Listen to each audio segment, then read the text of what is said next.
Doing an inspection on a 1999 Ford F-150.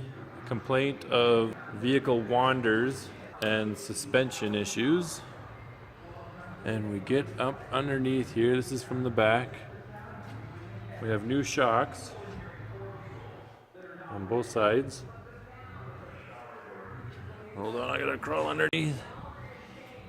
Okay, we get up here, and the leaf spring, you can see, is broken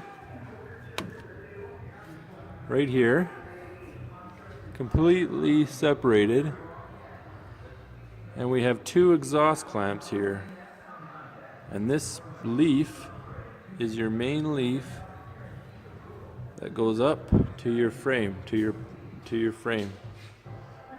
So the only thing that's holding this axle from swinging backwards are these two exhaust clamps. Quite interesting. The things you find on the road.